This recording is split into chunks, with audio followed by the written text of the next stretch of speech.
जख्मी ओवैसी, ऐसा इसलिए कि जिस दिन से पश्चिम बंगाल में छोटे ओवैसी हुमायूं कबीर का सो कॉल्ड स्टिंग ऑपरेशन सामने आया, तब से ओवैसी जख्मी बने घूम रहे हैं। जैसे जैसे बंगाल में चुनावी तारीख नजदीक आ रही है, ओवैसी की जुबान तीखी होती जा रही है। बंगाल चुनाव में अकेले डटे ओवैसी ममता से लेकर बीजेपी तक सब पर फायर खोले हुए हैं। बीजेपी की बी टीम का आरोप झेलने वाले ओवैसी बंगाल की ममता सरकार और केंद्र की मोदी सरकार के खिलाफ फ्रंट फुट पर खेल रहे हैं। तो मैं ममता बनर्जी को बोलना चाह रहा हूँ, ममता बनर्जी, तुम जितना गाली दे सकते मुझे गाली दो, मैं रुकने वाला नहीं हूँ। आप गाली मुझे इसलिए देते हैं ममता बनर्जी क्योंकि मेरा नाम ओवैसी है और तुम्हारा नाम ममता बनर्जी है। मुझे गाली इसलिए देते हो क्योंकि तुम एक अपर कास्ट की हो और मेरा ताल्लुक माइनॉरिटी से, इसलिए तुम मुझे गाली देती हो। ममता बनर्जी, तुम मुझे गाली नहीं दे रही हो, तुम बंगाल के 27% मुसलमानों से अपनी नफरत का इजहार कर रही हो। ओवैसी पर अक्सर आरोप लगते हैं कि मुसलमानों के वोटों को बांटकर बीजेपी को फायदा करवाते हैं और इसीलिए बीजेपी की बी टीम का ठप्पा भी लगाया जाता है। लेकिन ओवैसी ने अपनी चुनावी रैली में पीएम मोदी पर भी करारा हमला बोला। मोदी ये कहता है कि अगर हम उनका साथ नहीं देंगे तो हमको घुसपैठिया कहला दिया जाएगा। ममता बनर्जी ये बोलती है कि अगर मुझे वोट नहीं देंगे तो फिर आप तमाम लोगों को नुकसान पहुंचेगा। याद रखो ममता बनर्जी और मोदी, तुम दोनों भाई बहन की जोड़ी हो, मगर संविधान सबसे बड़ा है, कोई हमको इस देश से निकाल नहीं सकता।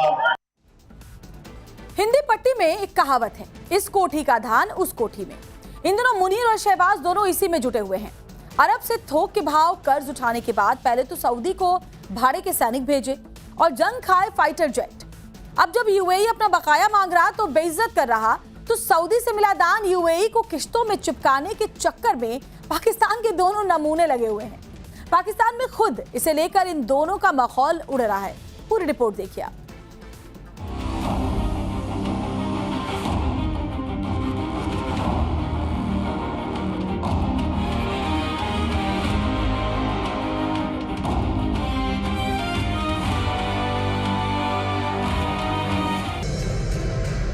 वाकई पाकिस्तान की हालत ऐसी ही है कि अगर कर्जा ना मिले मुल्क चलाना मुश्किल हो जाएगा। पाकिस्तान अपनी कंगाली के सबसे बुरे दौर में है। इधर उधर से कैसे भी करके अपने लिए पैसों का जुगाड़ कर रहा है, कभी मुस्लिम ब्रदरहुड के नाम पर तो कभी अमेरिका जैसों का पिछलग्गू बनकर। लेकिन कभी कभी गेम उल्टा पड़ जाता है और यही हुआ इस बार जब यूएई ने अपने $3.5 अरब वापस मांग लिए। इस कर्जे को चुकाने के लिए मियां शहबाज एक नया लोन लेने सऊदी निकल गए हैं। एक बात तो माननी पड़ेगी कि पाकिस्तान में वो कला तो है कि किसी से भी कर्जा मांग सकता है, चाहे हुक्मरान कोई भी हो, सरकार में चाहे कोई भी बैठा हो। लेकिन रेस इस बात की होती है कि कौन कितना कर्जा लेकर अपना नंबर अवाम की नजर में बना सकता है। पाकिस्तान को इसी महीने के आखिर तक $3.5 अरब का कर्ज यूएई को लौटाना है और इस बार मियाद बढ़ाने की उम्मीद बिल्कुल नहीं है। 7 सालों में पहली बार ऐसा हुआ जब यूएई ने अपने दिए कर्ज को रोल ओवर नहीं किया। इसके बाद तो शहबाज मुनीर की नींद गायब है। मुस्लिम ब्रदरहुड पर तो इतरा रहे थे, अब टोपी पहनकर निकल गए कर्जा मांगने। अमेरिका ईरान में सीज फायर के नाम पर पीस टॉक कराने के पीछे भी पाकिस्तान का मकसद बस इतना ही था कि कैसे भी करके थोड़ा भौकाल बन जाए तो कुछ पैसों की मदद मिल जाएगी।